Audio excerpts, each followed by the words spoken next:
আল্লাহ তার জবাবে বললেন قال يا نوح إنه ليس من أهلك হে নূহ এটা তোমার পরিবারের নয় যেই ছেলে তোমার আল্লাহকে মানে না তুমি পয়গম্বরকে মানে না সে তোমার বড় খালি জন্ম হইছে বললেই তোমার পরিবারের বলে আমি আল্লাহ গণ্য করব তিনি লক্ষ্য করে দেখেন বিশ্ব নবী রাহমাতুল লিল আলামিন আল্লাহর পরে যার সম্মান মর্যাদা সেই বিশ্ব নবীর চাচা আবু তালেব এত কিছু করার পরেও চাচার সহযোগিতা ভাতিজার সহযোগিতা চাচা যা করেছেন বাবা হইয়া তার সন্তানকে যদ্দুর করেন চাচা আদৌ কম করেন কিন্তু এরপরেও চাচার কাছে দাঁড়ায় বললেন চাচা শেষ মুহূর্ত শুধু এতটুকু বলে ফেলেন লা ইলাহা ইল্লাল্লাহ কিয়ামতের কঠিন ময়দানে সর্বপ্রথম আপনার জন্য আমি সুপারিশ করব আবু জাহেল এখানে উপস্থিত সে দাঁড়ায় বলল হে আবু তালেব তুমি যদি ভাতিজার কথা শেষ পর্যন্ত বাপ দাদার ধর্মের মধ্যে কলঙ্ক লেপন করো তাহলে এটা আমরা দেখার আছে আমরা ছাড়তাম না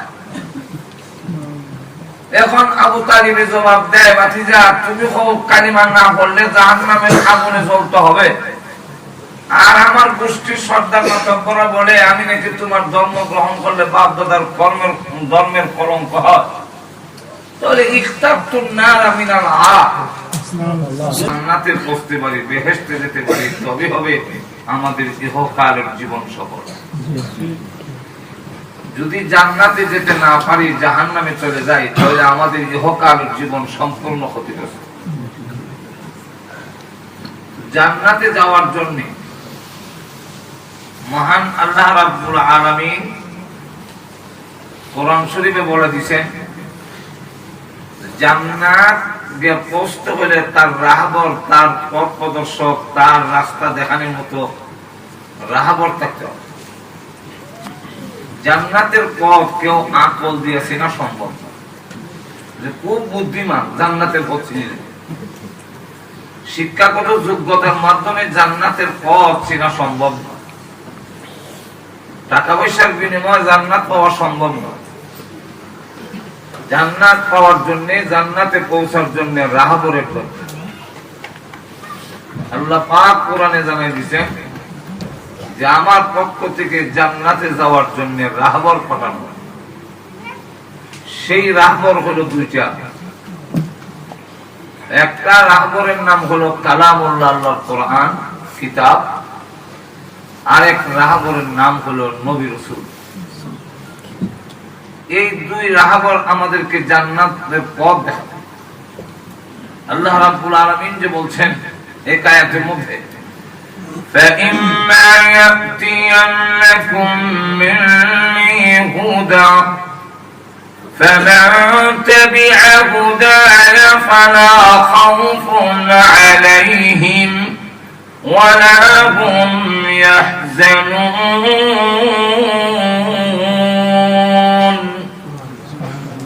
আল্লাহ বলেন আমার পক্ষ থেকে হুদা হুদা এখানে অর্থ হইল হাবিব হুদা মানা ওয়ামানা হাবিব পথ প্রদর্শক এই হাবিবের ব্যাখ্যা মুফাসসিরিনে কেরাম বলেন কিতাবুল্লাহ আরেকটার নাম হলো রিজালুল্লাহ কিতাবুল্লাহ মানে আল্লাহর পক্ষ থেকে যে আল্লাহর কিতাব পাঠিয়েছেন আর রিজালুল্লাহ মানে পয়গম্বরদের জামাতকে রিজালুল্লাহ বলা পয়গম্বর আর কিতাব এই দুই জিনিসে আমাদেরকে জান্নাতের পথ দেখাবে কিতাবুল্লাহ বলছে রিজালুল্লাহ আমাদেরকে বলে দিয়েছে জান্নাত পাইতে হলে দুইটা জিনিসের দরকার দেখুন কয়টা একটার নাম ঈমান আরেকটার নাম আমল ঈমান আর আমলের মাধ্যমে জান্নাত পাওয়া যাবে ঈমান নাই পয়গম্বরের বাপ হলেও জান্নাতের আশা করা যায় না আর দুজনে বলেন পয়গম্বরের ছেলে যদি হয় জান্নাত পাইব না ঈমান না থাকলে পয়গম্বরের বাবা হলো জান্নাত পাওয়া যায় না, তার দৃষ্টান্ত হলো ইব্রাহিম আলাইহিস সালামের বাবা আজর পয়গম্বরের বাবা হলো জান্নাত পাইলেন। ইব্রাহিম আলাইহিস সালাম দোয়া করলেন ইন্তেকালের পরে, আল্লাহ আমার আব্বারে জান্নাত দিয়া দাও, মাফ দিয়া দাও। আল্লাহ বলেন মাফ তো দিবই না, তুমি দোয়া করো। আল্লাহ আপনি না বলছেন পয়গম্বরদেরকে অপমান করবেন না পরকালে, লা ইউযিল্লাহুন নাবিয়্যা। তাহলে আমার আব্বা যদি জাহান্নামের আগুনে জ্বলে, আমি ইব্রাহিমকে অপমান হব না? আল্লাহ বলেন তোমাকেও অপমান করব না, তোমার বাবা আজরেও মাফ দিতাম। দুইটা একসাথে হবো। আল্লাহ বলেন কেমনে হবে, তোমারে দেখাইয়া দিলে। জাহান্নাম ইব্রাহিম নবীর চোখের সামনে তুলে ধরলেন, উনি তাকায়া দেন, অদ্ভুত একটা জানোয়ার, চিনা যায় না, জাহান্নামে জ্বলতে। আল্লাহ এই যে জানোয়ারটা জ্বলতেছে, যেটা চিনা যায় না, এটা কি? তোমার বাপটা। আল্লাহ আমার বাপ সুরত কি রমিছে জানে, তোমার ইজ্জত রক্ষার জন্য তোমার বাবার সুরত বদলাই দিয়েছে। কেউ ইব্রাহিমের বাপ চিনত না, আর তোমার স্মরণ দিত না। কিন্তু নাজাত নাই, কেন? ঈমান নাই। জোরে বলেন ঠিক কিনা? পয়গম্বরের ছেলে হইলো জান্নাত পাবে না যদি ঈমান না থাকে। তার দৃষ্টান্ত হলো নূহ আলাইহিস সালামের ছেলে। জোরে বলেন ঠিক না? নূহ আলাইহিস সালাম বলেন, ওয়ানাদা নূহু রাব্বাহু ফাকালা রাব্বি ইন্না ইবনি মিন আহলি। ইয়া আল্লাহ, এই যে আমার ছেলে কেনার পানির নিচে ডুবে যায়নি, আপনি না ওয়াদা করছেন আমার পরিবারের যারা তারা এইভাবে ধ্বংস করবেন না, এটা তো আমার পরিবারের, আমার হুয়া। আল্লাহ তার জবাবে বললেন, ক্বালা ইয়া নূহু ইন্নাহু লাইসা মিন আহলিক। হে নূহ, এটা তোমার পরিবারের নয়। যেই ছেলে তোমার আল্লাহকে মানে না, তুমি পয়গম্বরকে মানে না, সে তোমার গৌরব খালি জন্ম হয়েছে বললেই তোমার পরিবারের বলে আমি আল্লাহ গণ্য করব। তিনি লক্ষ্য করে দেখেন, বিশ্ব নবী রাহমাতুল লিল আলামিন, আল্লাহর পরে যার সম্মান মর্যাদা, সেই বিশ্ব নবীর চাচা আবু তালেব এত কিছু করার পরেও চাচার সহযোগিতা, ভাতিজার সহযোগিতা, চাচা যা করেছেন, বাবা হইয়া তার সন্তানকে যদ্দুর করেন, চাচা আদৌ কম করেন। কিন্তু এরপরেও চাচার কাছে দাঁড়ায় বললেন, চাচা শেষ মুহূর্ত শুধু এতটুকু বলে ফেলেন, লা ইলাহা ইল্লাল্লাহ। কিয়ামতের কঠিন ময়দানে সর্বপ্রথম আপনার জন্য আমি সুপারিশ করব। আবু জাহেল এখানে উপস্থিত, সে দাঁড়ায় বলল, হে আবু তালেব, তুমি যদি ভাতিজার কথা শেষ পর্যন্ত বাপ দাদার ধর্মের মধ্যে কলঙ্ক লেপন করো, তাহলে এটা আমরা দেখার আছে, আমরা ছাড়তাম না। এখন আবু তালিবের জবাব দেয়, ভাতিজা তুমি কালিমা না পড়লে জাহান্নামের আগুনে জ্বলতে হবে। আর আমার গোষ্ঠীর সর্দার নতব্বরা বলে, আমি নাকি তোমার ধর্ম গ্রহণ করলে বাপ দাদার ধর্মের কলঙ্ক হয়।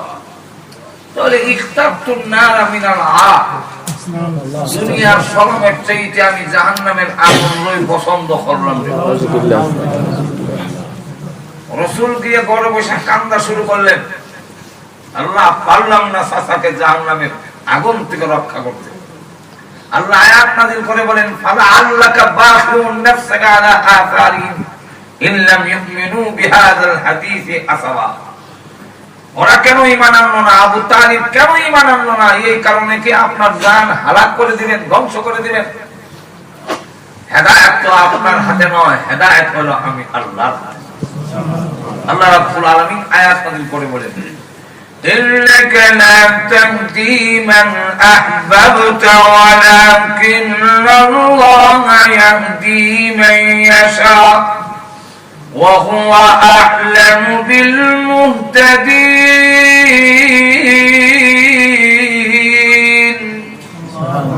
হে রাসূল, আপনি যাকে ভালোবাসেন তাকে হেদায়েত করতে পারবেন না, হেদায়েত হলো আমি যাকে ইচ্ছা তাকে হেদায়েত। রাসূলের চাচা হইয়া আবু তালিব হইয়া জাহান্নামের আগুন থেকে রেহাই পাইছেননি?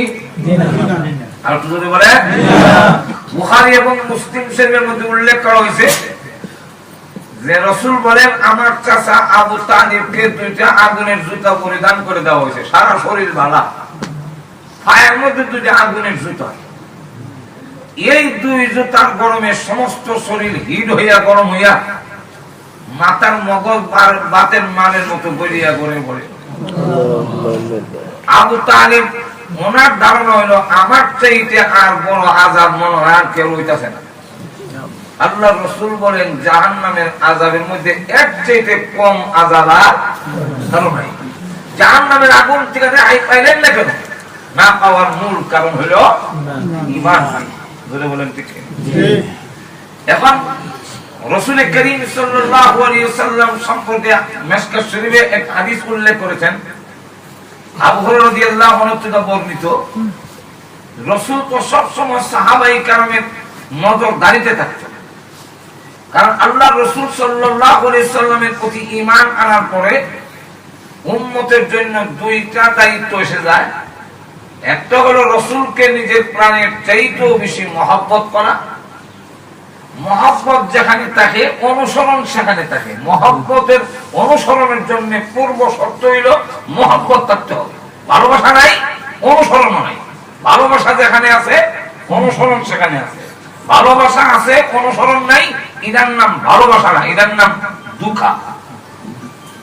আপনারা আমার মা বুঝুন না বলে ভালোবাসা আছে কিন্তু অনুসরণ নাই, এটার নাম কি? এই ভালোবাসার নাম ভালোবাসা না, এটার নাম কি? দুঃখা। ভালোবাসা আছে যেখানে সেখানে অনুসরণ থাকবে। আর কাউকে অনুসরণ করতে হইলে, তার ইত্তেবা করতে হইলে, তাকে ফলো করতে হইলে যতক্ষণ পর্যন্ত তার প্রতি আপনার 100% মহব্বত আর ভালোবাসা না থাকবে ততক্ষণ পর্যন্ত ফলো করে না, অনুসরণ থাকে না। এই জন্য রাসূলকে ভালোবাসতে হবে। এর অর্থ হলো রাসূলকে অনুসরণের মাধ্যমে উম্মতের জন্য উচিত তাকে মহব্বত করা, ভালোবাসা। 2 নম্বরটা হলো রাসূলকে সার্বক্ষণিক হেফাজত করা। তো সাহাবায়ে কেরাম সার্বক্ষণিক রাসূলকে নজরদারিতে রাখতেন। হঠাৎ করে দেখা যায় রাসূল সকলের ফাঁকি দিয়ে আড়ালে চলে গেছেন, রাসূলের সন্ধান পাওয়া যায়। সাহাবায়ে কেরাম চতুর্দিকে রাসূলের অনুসন্ধানে বের হয়ে গেলেন, কিন্তু রাসূলকে বের করবেন কিভাবে, কোন রাস্তা দিয়ে গেলেন? সাহাবায়ে কেরামের কাছে এক হাতিয়ার ছিল। রাস্তায় বের হইয়া নাক টান দিতেন। যে রাস্তা দিয়ে মিশকে আম্বরের গ্রাম আসতো বুঝতে পারতো এই রাস্তা দিয়ে রাসূল।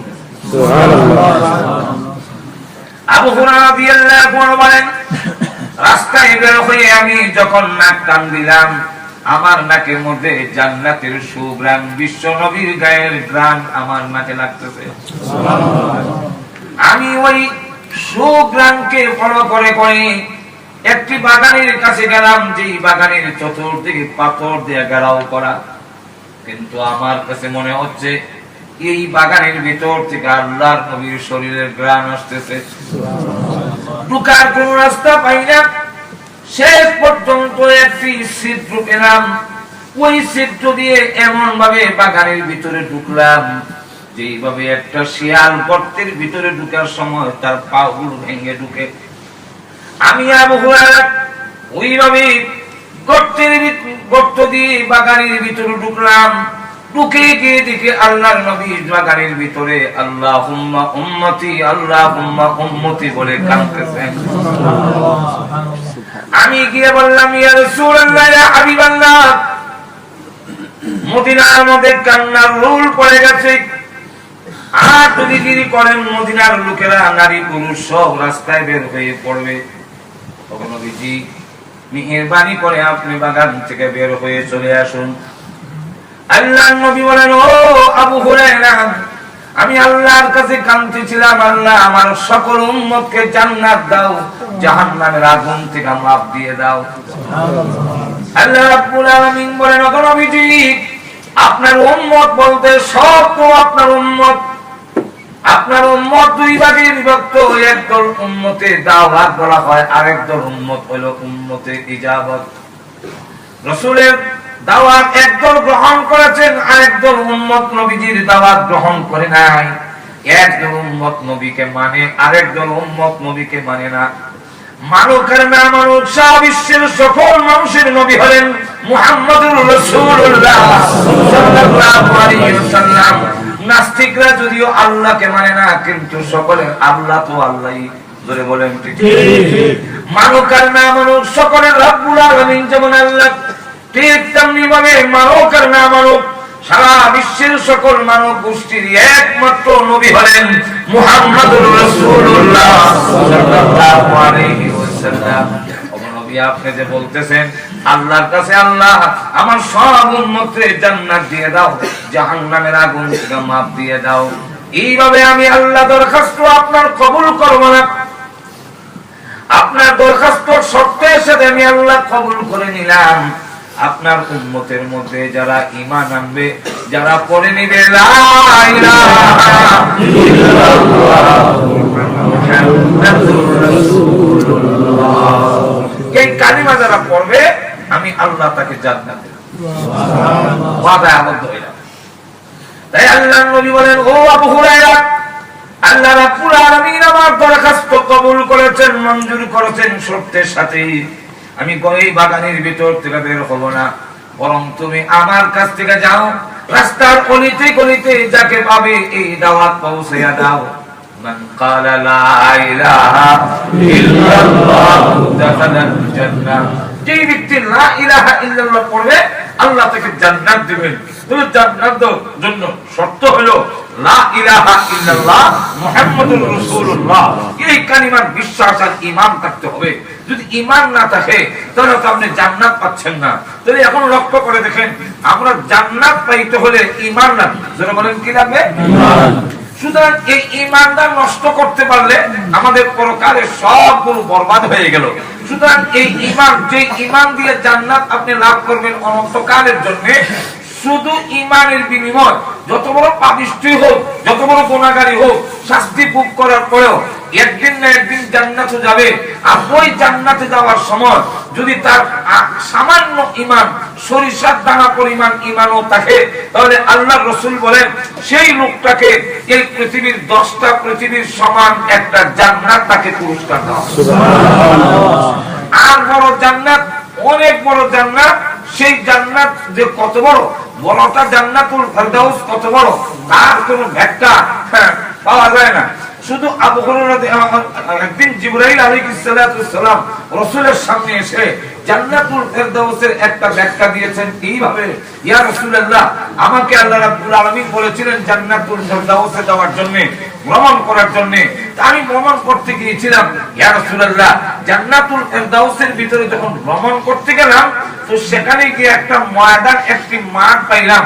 সেই মাঠটা কত বড়, একটা অনুমান লাগান যে সেই জান্নাতের মাঠটা হলো, আমি জিবরাইল আলাইহিস সালাম যেখানে আমাকে 600 আল্লাহ নূরের পাকা দিয়েছেন, যেই পাকা দিয়ে আমি সিদরাতুল মুনতাহা থেকে জমিন পর্যন্ত আসতে গেলে একটা মানুষের চোখে পাতি দিতে যদ্দূর সময় লাগে, এর আগে আগে আমি সিদরাতুল মুনতাহা থেকে জমিনে এসে পৌঁছে যাই। এমন ক্ষমতা আল্লাহ আমাকে দিয়েছেন। কিন্তু এত ক্ষমতা থাকার পরেও আমার 600 নূরের পাকা দিয়া রাত দিন 24 ঘন্টা ধারাবাহিক ভাবে এইভাবে আমি 1 বছর 2 বছর নয়, আমি 70 বছর পর্যন্ত পাখা উঠাইলাম নামাইলাম, কিন্তু ওই ময়দানের কোন কুল কিনার আমি খুঁজে পাইনি।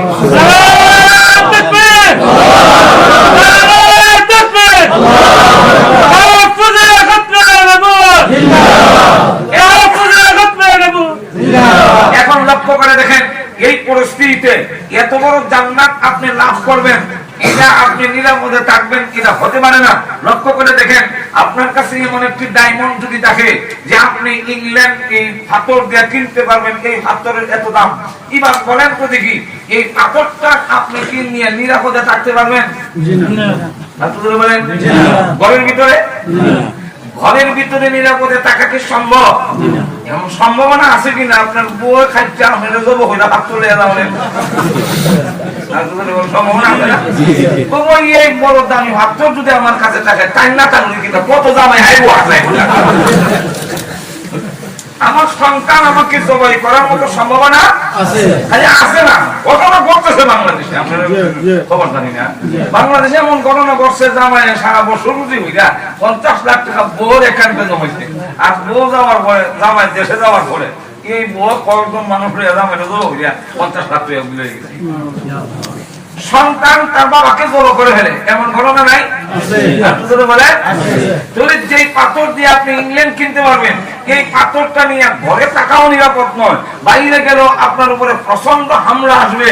তাহলে যেই ইমানের বস্তু দিয়ে, যারা যেই ইমানের ডায়মন্ড এত দামি, যেই ইমান আপনার কাছে থাকলে পরে এই পৃথিবীর 10টা পৃথিবীর সমান কমের পক্ষে জান্নাতের মালিক হতে পারেন, যেই ডায়মন্ড দিয়ে আপনি জান পৃথিবীর থেকে কোটি কোটি গুণ বড় জান্নাতের মালিক হবেন অনন্তকালের জন্য, সেই ইমান নামক মূল্যবান ডায়মন্ড আপনার ভিতরে থাকবে। এটাকে নেওয়ার জন্য শয়তান কোন চক্রান্ত করবে না, তা হতে পারে না।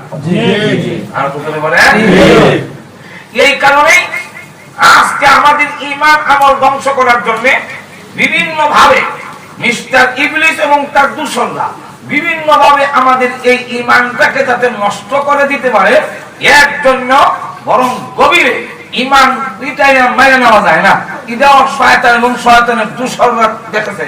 এর ইতিহাস প্রমাণিত ইমান এমন এক বস্তু, এটাকে পিটাই না মেনে নেওয়া যায় না, বরং যত পিটায়, যত মারে, যত ফাঁসির কাস্তে জুড়ানো হয়, তত ইমানদারের ইমানের স্পিরিট আরো বেড়ে যায়, কমে না বরং বাড়তে থাকে। আপনি ইতিহাস তালাশ করে দেখেন, এই পর্যন্ত যতজনকে ইমানের জন্য ফাঁসির কাস্তে জুড়ানো হয়েছে, মরতে রাজি হয়েছে, ইমান দিতে রাজি হয় নাই। আগুনের সামনে নিয়ে হাজির করা হয়েছে, আগুনের সামনে সে আগুনে জাপ দিতে রাজি হয়, কিন্তু ইমান দিতে রাজি হয় না। এইও লক্ষ্য করে দেখেন, নির্যাতনের স্টিম রুলার চালিয়ে দেওয়া হয়েছে। এদিকে হাত যদি আপনাদের সামনে তুলে ধরতে হয়, তাহলে অনেক লম্বা সময়ের দরকার। এই নির্যাতনের স্টিম রুলার চালিয়ে আগুনের গরম তেলের মধ্যে ছেড়ে দিয়ে, অগ্নিকুণ্ডের মধ্যে ছেড়ে দিয়ে, যুগ যুগের ইতিহাস একবারে নূহ আলাইহিস সালাম থেকে নিয়ে এই পর্যন্ত লক্ষ্য করে দেখেন যে 20,000 10,000 লোক এইভাবে আগুন দিয়ে জ্বালানো হয়েছে, লক্ষ লক্ষ লোক হত্যা করা হয়েছে। কিন্তু ওই সমস্ত মুমিনরা তার জীবন উৎসর্গ করার জন্য প্রস্তুত হয়ে যায়, আগুনে ঝাঁপ দেওয়ার জন্য প্রস্তুত হয়, ফাঁসির কাস্তে ঝুলার জন্য প্রস্তুত হয়। এখনো যদি আমাদের সামনে এমন পরিস্থিতি আসে যে হয়তো ঈমান নিয়ে বেঁচে থাকবে, আর না হয় ফাঁসির কাস্তে ঝুলতে হবে, তাহলে বাংলাদেশে এমন লক্ষ লক্ষ কোটি মধ্যে মুজাহিদরা আছে যারা প্রয়োজনে ফাঁসির কাস্তে ঝুলতে প্রস্তুত হবে, কিন্তু ঈমান হতে প্রস্তুত হবে না।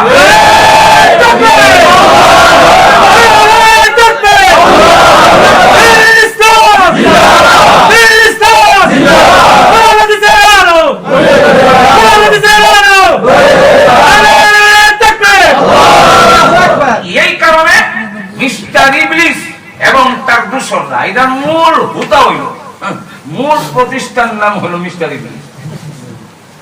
হ্যাঁ দিয়া আমাদের বুদ্ধি দেয়, কারণ অন্ধ বুদ্ধি।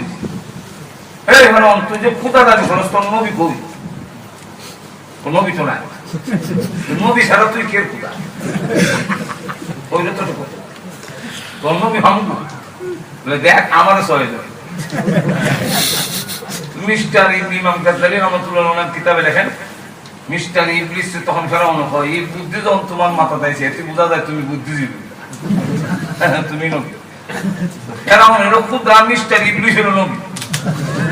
দেশের জনগণ এসে বৃষ্টি দেওয়ার লেগে, তখন ফেরাউনের কাছে খুদা বুঝলে, হ্যাঁ তুই ম্যাক দেখ, হ্যাঁ ম্যাক দেবো, ঠিক আছে আমার পয়গাম্বরের জিজ্ঞাসা, খুদা হয়ে পয়গাম্বরের জিজ্ঞাসা।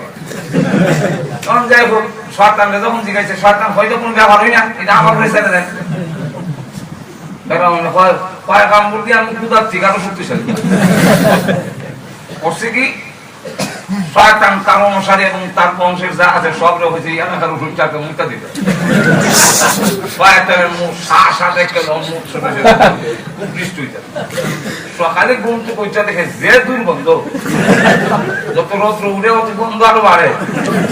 আর ফসল হইব দূরের কথা, আগে যা আসিনি তো বুঝে খা, বন্ধন মনে করি কি দিলেন, কি বৃষ্টি দিলেন, কত পায়গাম করে জিগাইলেন, তো পায়গাম করে জিগাইছে বলে কি বৃষ্টি দিলা, সব জল্লা সাহেব দুর্গন্ধ। তখন ফেরাউন শয়তান লাত্তি মাস লাত্তি মানে তোর মতো নাদান যেখানে পূজা, আর আমার মতো অভিশপ্ত শয়তান যেখানে পায়গাম এই মুখ তো ভাই সব কপালের লেগে হয়েছে, মুখ তো হইতে না। মিস্টার ইবলিস হইল এর প্রতিষ্ঠাতা। মিস্টার ইবলিস চিন্তা করে দেখে যে সুকৌশলে মানুষের ঈমান যদি না নেওয়া যায় তাহলে কৌশল ছাড়া পিটাইয়া ঈমান নেওয়া সম্ভব না। এর কারণে আজকে ঈমান নেওয়ার জন্য বিভিন্ন পথ আবিষ্কার করেছে মিস্টার ইবলিস। একটা বিভিন্ন ভাবে শিরিকের পথ আবিষ্কার করছে এবং আমাদের নবীর সাথে শিরিক, আল্লাহর সাথে শিরিক, আল্লাহর সাথে শরীক করলে যেমন সে ঈমান হারা হয়, বেঈমান হয়, বিশ্ব নবীর নবুয়তের সাথেও শরীক করলে এটা বেঈমান হয়। এর মধ্যে কোনো সন্দেহ নাই। আল্লাহ রাব্বুল আলামিন কোরআন শরীফে যত জায়গায় কোরআন শরীফ উল্লেখ করেছেন কোন জায়গায় একটি আয়াতে এই কথা বলেন নাই। মিন কাবলিকা বলছেন, মিন বাদিকা একটা আয়াতের মধ্যেও বলেন নাই। আল্লাহ রাব্বুল আলামিন আমাদের নবীর মধ্যে নবুয়ত শেষ করে দিয়েছেন। যত নবীর জামাত পাঠাইলাম বিশ্ব নবীর মধ্যে নবুয়তের সিল মোহর মারা হইল, এবং সিল মোহর শুধু কিতাবের মধ্যে নয়, সিল মোহর বিশ্ব নবীর কাদের মধ্যে আল্লাহ বাইরে দিয়া একবারে সিল মোহরটা খালি কিতাবে না, বিশ্ব নবীর শরীরে পর্যন্ত খাতামুন নবীনের সিল মোহর দেওয়া। যে কিতাব দিয়া প্রমাণ করতে খালি এরকম না, কোন নবীর কাদের মধ্যে সিল মোহরের নবুয়ত মোহর দেওয়া না, কিন্তু একমাত্র বিশ্ব নবীর রাহমাতুল লিল আলামিনের শরীরের মধ্যে, দেহের মধ্যে, বডির মধ্যেও খাতামুন নবিয়্যিনের সিল মোহর মারা। লক্ষ্য করে দেখেন আজকে নাস্তিকরা, এই নাস্তিক যারা এটা কাদিয়ানির উস্কানি এগুলো বসে, আর কি করে বলে ওদেরকে যত দিয়ানির প্যাকেট দিছে সব কাদিয়ানিরা দিছে। ওদের উস্কানি কিন্তু আমাদের নবীর নাম কে মুহাম্মদ, কে মুহাম্মদ, আহমদ কে আহমদ, এবং খতমে নবুয়তের মোহরকে, খতমে নবুয়তের সিল মোহরকে এটাকে উৎখাত করে দেওয়ার জন্য কাদিয়ানীরা খুব গভীর ষড়যন্ত্রের সাথে এটা বোঝাবার চেষ্টা করা হয়েছিল। যে এই কথাটা বোঝানোর চেষ্টা করা হয়েছিল মুহাম্মদ সাল্লাল্লাহু আলাইহি ওয়াসাল্লামের কাঁধে যে খতমে নবুয়তের মোহরের কথা মুসলমানরা বলে, এটা খতমে নবুয়তের কোনো মোহর না, এটা খাদিজাতুল কুবরার পিনচিল হিল জুতার বাড়ির দাগ। নাউযুবিল্লাহ, একটু আস্তে হয়ে ঈমান থাকবো। এই কথাটা খাদিজাতুল কুবরার পিনচিল হিল, পিনচিল হিল তো আপনারা বুঝেন বাবা, এটা রকম ওই যে মহিলাদের জুতা দেয় সুকা মুরা, নাউযুবিল্লাহ মিন যালিক। এটা বলা হইলো কেন? এই কথা কেন বলাইলো? ওরা চায় যে এই কথা যেন খতম নবুয়তের কথা যেন না থাকে, কিন্তু প্রমাণ করে দেখা যাচ্ছে বাংলাদেশে এখনো সেই উর্বরতা আছে, মানুষের ভিতরে এখনো সেই ঈমানের নূর আছে, যে দল বল বুঝে না, বিভিন্ন দল করতে পারে সুবিধার জন্য, যার যার দুনিয়ার সুবিধার জন্য লঙ্গি গামছা, আওয়ামী লীগ বিএনপি জাতীয় ভাটি, যত ভাটি মাটি আছে এটা দুনিয়ার সুবিধা লেগে। কিন্তু শেষ কথা হলো যে কোন দল করতে পারে, ঈমানের বেলায় কোনো কনসিডার নাই। আপনাদের বলে বিশ্ব নবীর খতমে নবুয়তের উপরে হামলা করবে, একজন মুসলমান জিন্দা থাকতে এই কথা বিশ্বাস করার, এই কথা মেনে নেওয়ার কথা ঈমান থাকবে না। বলেন ঠিক কিনা? আল্লাহু আকবার। তার এই কথা যদি মেনে নেই তাহলে লক্ষ্য করে দেখেন রাসূল সাল্লাল্লাহু আলাইহি ওয়াসাল্লাম পৃথিবীতে আসার পরে, বলো আপনাদের সামনে হয়তো আরো বলছি, কারণ খতমে নবুয়ত তো ঘুরে ঘুরে আইতো। লক্ষ্য করে দেখেন যে রাসূল সাল্লাল্লাহু আলাইহি ওয়াসাল্লাম পৃথিবীতে আসার পরেই সুদূর মদিনার থেকে এক ইহুদি আগের মক্কায় গেল ঘোড়া দৌড়াইয়া, সকালে গিয়ে হাজির হয়ে গেছে। হাজির হয়ে জায়গা কাবাগরের সামনে, হে কুরাইশরা, তোমাদের বংশে আজকে কোন ছেলের শুভে সাদেকের সময় কোন সন্তানের জন্ম হয়নি। চিন্তা করছেন কি পরিমাণ খবর আছে এর কাছে। তো একজন ছেলে তো জন্ম হয়েছে বলে ওনার আব্বা আসেননি বলে আসেন, ওই ছেলে না। আর কোন ছেলের জন্ম হয়েছে কিনা যার আব্বা পৃথিবীতে নাই? এমনি একজন আব্দুল মুত্তালিবের এক নাতি হয়েছে, এই ছেলের আব্বা আব্দুল্লাহ পৃথিবীতে নাই। ওই ইহুদি আলেম বলে এই ছেলেটি একটু আমাকে দেখানো যাবে। লোকেরা বলে কেন দেখানো যাবে না? 1000 বার দেখানো যাবে। লোকেরা লাইন ধরে দেখতেছে, কারণ যেই ছেলের আগমনে আকাশ থেকে জমিন পর্যন্ত সর্বত্র আলোড়ন সৃষ্টি হয়ে গেছে। আল্লাহর নবীকে, বিশ্ব নবীকে দেখার জন্য ওই ইহুদি আলেম যখন গিয়েছে, বিশ্ব নবীকে কুলে নিয়ে নবীজির মাথা মুবারক থেকে নিয়ে পা মুবারক পর্যন্ত একবার গভীর নজরে তাকায়, আবার চক্ষু বন্ধ করে কি যেন কল্পনা করে, আবার রাসূলকে যখন উল্টাইল, এখন দুই কাঁধের মাঝখানে কবুতরের ডিমের মতো গোল আকারে বিশ্ব নবীর কাঁধের মধ্যে লেখা আছে খাতামুন নবীয়্যিন। সুবহানাল্লাহ। ওই ইহুদি আলেম বিশ্ব নবীর দুই কাঁধের মাঝখানে দেখার পরে সঙ্গে সঙ্গে চিৎকার দিয়ে বেহুশ হয়ে গেছে।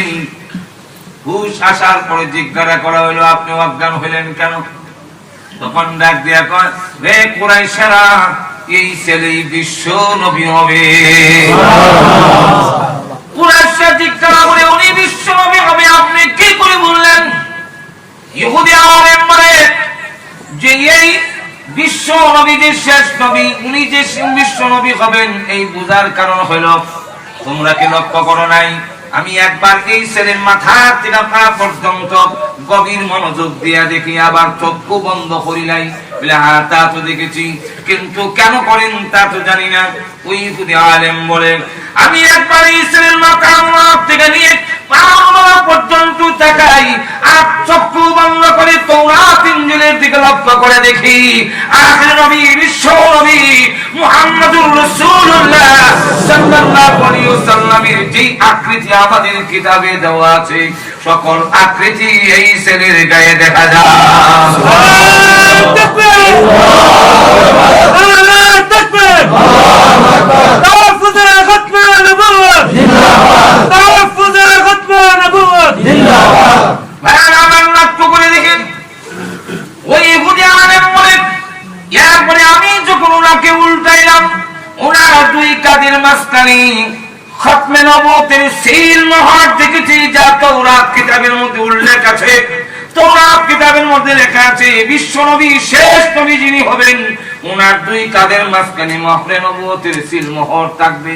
আমি তাকায় দেখি ওনার দুই কাঁধের মাঝখানে খতমে নবুওয়াতের সিল মোহর দেওয়া আছে। সুবহানাল্লাহ। হুজুরে বলে শুধু কোরআন শরীফে না, খাতামুন নবীয়্যিন, এটা রাসূলের সিল মোহর দুই কাঁধের মাঝখানে দেওয়া। তাহলে তাওরাত কিতাবের মধ্যে লেখা এবং যা বাস্তব দেখলো, তো লোকেরা জিজ্ঞাসা করে, আপনি অজ্ঞান হয়েছেন কেন?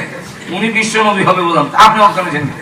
সে জবাব দেয়, এতদিন পর্যন্ত আমরা আশান্বিত ছিলাম বিশ্ব নবী আমাদের বংশে আসবে, আমাদের গোত্রে আসবে, কিন্তু আজকে তাকায় দেখি তিনি বনি ইসরাইলে আসেন নাই, তিনি বনি ইসমাইলে এসে গেছেন। সুতরাং নবুয়তের সেই ধারাবাহিকতা যে পরিবর্তন হয়ে গেল, বিশ্ব নবীর নবুয়ত থেকে যে আমরা বঞ্চিত হয়ে গেলাম, এই কারণে অজ্ঞান। লক্ষ্য করে দেখেন, বিশ্ব নবী যে শেষ নবী, তার দুই কাঁধের মাঝখানে লেখা, আল্লাহ কুরআনে উল্লেখ করেছেন খাতামুন নবিয়্যিন। রাসূল বলছেন আনা খাতামুন নবিয়্যিন লা নাবিয়্যা বাদি। আমি বললাম হ্যাঁ, আমি খাতামুন নবিয়্যিন, আমি শেষ নবী, আমার পরে আর নবী নাই। হুজুরে বলেন আর নবী নাই। আল্লাহ রাসূল সাল্লাল্লাহু আলাইহি ওয়াসাল্লাম বলেন আমার মধ্যে নবুয়ত শেষ করে দেওয়া হয়েছে, আর নবী নাই। আল্লাহ কোরআনের আয়াত যত নাযিল করেছেন, আগের পয়গম্বরদের বেলায় মিন বাদি এই কথা আছে, কিন্তু আমাদের নবীর যত আয়াত নাযিল হয়েছে সব আয়াতে বলছেন মিন কাবলিকা, আপনার আগে যত পয়গম্বর এসেছিলেন, মিন বাদিকা একটা আয়াতের মধ্যেও নাই। সুতরাং এই নবুয়তকে আমাদের আল্লাহর প্রতি ঈমান থাকা, লাশরিক ঈমান থাকা, বিশ্বাস থাকা যেমন ঈমান, বিশ্ব নবীর প্রতি উনি শেষ নবী এই বিশ্বাস থাকার নামও ঈমান। এর মধ্যে যদি একটু কমতি থাকে, একটু যদি কমায় দিতে পারে ষড়যন্ত্রের সাথে, তাহলে দেখা যাবে আমাদের ঈমান নষ্ট হয়ে যায়, আমাদের ঈমান থাকে না। এই কারণে এই জিনিসটা, এই খতমে নবুয়ত বিশ্বাস স্থাপন করা, এটা আমাদের ঈমানের একটা অংশ। জোরে বলেন ঠিক কিনা? আজকে নতুন নয়, রাসূল করিম সাল্লাল্লাহু আলাইহি ওয়াসাল্লামের যুগ থেকে যখন কিছু কিছু লোক আরো আগেও নবুয়তের দাবি করেছে, কিন্তু এদের মোকাবেলা করতে গিয়ে সাহাবায়ে কেরাম লড়াই করতে হয়েছে। লড়াই করতে গিয়ে একজন দুইজন নয়, রাসূল করিম সাল্লাল্লাহু আলাইহি ওয়াসাল্লামের খতম নবুয়তকে টিকায় রাখার জন্য 12,000 সাহাবী প্রাণ দিয়েছেন, জান উৎসর্গ করেছেন। এতেই বোঝা যায় খতম নবুয়তের আকীদাটা সংরক্ষণ কত গুরুত্বপূর্ণ। আর তো জোরে কর। এর কারণ হলো তারা খুব গভীর ষড়যন্ত্র করে এই পর্যন্ত যারা বিভিন্ন নবী দাবি করেছেন, মুসাল্লামাতুল কাজ্জাব থেকে নিয়ে যতজন নবী দাবি করেছেন, তারা তাদেরকে দমন করার জন্য সাহাবায়ে কেরাম সশস্ত্র লড়াই পর্যন্ত করে তাদেরকে দমন করা হয়েছে। মুসাল্লামাতুল কাজ্জাবকে হত্যা করা হয়েছে, আরো বিভিন্ন জনকে হত্যা করা হয়েছে, তাদের অস্তিত্ব শেষ হয়ে গেছে। কিন্তু গোলাম আহমদ কাদিয়ানী এটা এখনো শেষ হইতেছে না। আজকে বিভিন্ন জায়গায় তারা হাতে দুনিয়ার আসবাব তাদের কাছে বেশি থাকার কারণে তারা পয়সার দূরে আজকে আপনি আমার সন্তানগুলোকে বিভিন্ন ষড়যন্ত্রের সাথে এই জাতিকে ধোঁকা দিয়ে এমনি লিখবো লা ইলাহা ইল্লাল্লাহু মুহাম্মাদুর রাসূলুল্লাহ কালিমাও পড়ে, কিন্তু দেখা যায় আমাদের মতো নামাজ বলে, আমাদের আযান ব্যবহার করে, আমাদের কোরআন ব্যবহার করে, সবগুলো ব্যবহার করে এই জাতিকে ধোঁকার মধ্যে ফেলে দিয়েছে। আপনি আমার সন্তানকে বেঈমান বানাবার বিভিন্ন ষড়যন্ত্র করা হচ্ছে। সুতরাং এই ষড়যন্ত্র থেকে আমাদের সন্তানগুলোকে, আমাদের ঈমানকে রক্ষা করা জরুরি কিনা? জোরে কর। বিভিন্ন ভাবে তারা আজকে তাদের হাতে পয়সা থাকার কারণে, আর পয়সার দুনিয়ার আসবাব, সমস্ত পয়সার দিক থেকে তো আমরা দুর্বল, আর এদের কাছে তারা তো নিজস্ব ক্ষমতায় ধরে না, তাদেরকে আমাদের ঈমান নষ্ট করার জন্য গভীর ষড়যন্ত্রের মাধ্যমে একদলকে যেমন লাগাই দিছে যে বিভিন্ন ভাবে বিশ্বনবী রাহমাতুল্লিল আলামিনের শেষ নবুয়তের উপরে যাতে অন্যকে শরীক করা যায়, আর আরেকজনকে শরীক করতে পারলে আমাদের ঈমান নষ্ট হবে। ঠিক তেমনি বিভিন্ন ভাবে আরো বিভিন্ন ষড়যন্ত্রের মাধ্যমে আমাদের ঈমানকে ধ্বংস করার জন্য কবর পূজা, মাজার পূজা, পীর পূজা, বিভিন্ন পূজার মধ্যে লিপ্ত করে এই জাতিকে ধ্বংস করার জন্য যতগুলো ষড়যন্ত্র করা হচ্ছে, এই খুব সুকৌশলে আমাদের ঈমানকে ধ্বংস করার জন্য অনেক সময় আমরা বুঝা ওটাও কঠিন হয়ে দাঁড়ায়। কারণ এই সমস্ত মুনাফিককে দিয়ে ষড়যন্ত্রের মাধ্যমে মুনাফিকের সুরতে মানুষের যখন ঈমান নষ্ট করতে চায়, তখন আপনি আমার ঈমান রক্ষা করাটা ডাইরেক্ট দুশমনের চাইতে মুনাফিকের সুরতে যে আসে তার কাছ থেকে নিজেকে ঈমানকে রক্ষা করা খুব কঠিন। ডাইরেক্ট আমাদের কাছ থেকে তো ঈমান রক্ষা করা সহজ, কিন্তু যেই লোকটা আপনার নামাজ ব্যবহার করে, আপনার টুপি ব্যবহার করে, আপনার দাড়ি ব্যবহার করতেছে, আপনার পাগড়ি ব্যবহার করতেছে, আপনার মসজিদ ব্যবহার করতেছে, আপনার কোরআন ব্যবহার করতেছে, আপনার হাদিস কালিমা ব্যবহার করতেছে, আযান ব্যবহার করতেছে, অথচ ভিতরে ভিতরে ঈমান ধ্বংস করার ষড়যন্ত্র করা হচ্ছে। তাহলে বোঝা গেল অন্যান্য সকল ইসলাম বিধ্বংসী সমস্ত ষড়যন্ত্রের চাইতে কাদিয়ানী ফিতনাটা আমাদের জন্য খুব কঠিনতর ফিতনা। আমাদেরকে রক্ষা করা, আমাদের ঈমানকে রক্ষা করা, আমাদের ভবিষ্যৎ প্রজন্মকে রক্ষা করার দায়িত্ব আমাদের। যদি আমরা রক্ষা করতে না পারি, সন্তানের ঈমান হারা হয় আমাদের ত্রুটির কারণে, তবে অবশ্যই কিয়ামতের কঠিন ময়দানে মহান আল্লাহ রাব্বুল আলামিনের দরবারে এর জন্য জবাবদিহি করতে হবে। আমাদের ব্রাহ্মণবাড়িয়াতে সবচেয়ে বড় কাদিয়ানীদের উপদ্রব ছিল ব্রাহ্মণবাড়িয়াতে, এখনো আছে। কিন্তু সেখানে দেখা গেছে এমন সুকৌশলে তারা ঈমান মানুষকে আয়ত্ত করার চেষ্টা করে, যাকে নেওয়ার জন্য চেষ্টা করে, এর সাথে তার বন্ধুত্ব সৃষ্টি না করিয়া হে যার সাথে বন্ধুত্ব, এর সাথে বন্ধুত্ব সৃষ্টি খুব গুড়ায় কাছাইয়া আমাদের কাছ থেকে মানুষগুলোকে ঈমান হারা করার জন্য। আর উপস্থিত বলবার সময় তারা এই কথা মানুষকে বুঝায় যে আমরা কলিমা তো এক কলিমা, এটা আলাদা একটা গ্রুপ হইলাম। আমরা মধ্যে যেমন আরো বিভিন্ন গ্রুপ আছে, সুন্নি ওয়াহাবি, খারাপ ওয়া বিভিন্ন গ্রুপ আমরা আছে না, বিবাহ আছে তো কাদিয়ানীর একটা গ্রুপ। অথচ আসলে এরকম বিষয় না, এটা সম্পূর্ণ মুসলমানের সুরতে মুসলমানের ঈমানকে ধ্বংস করার জন্য গভীর ষড়যন্ত্রের সাথে মানুষের ঈমান আমল ধ্বংস করে দিয়ে যাতে জান্নাতে যেতে না পারে, এর জন্য ষড়যন্ত্র করা হয়। সুতরাং এই ষড়যন্ত্রের মোকাবেলার জন্য সাহাবায়ে কেরাম যদি তাদের জীবন উৎসর্গ করতে পারলেন, তাদের জীবন দিলেন। আমরা তো জীবন না, আমাদের সকল প্রচেষ্টা দিয়ে হইল আমাকে রক্ষা করা, আমার পরিবার, আমার আওলাদ, আমার সন্তান।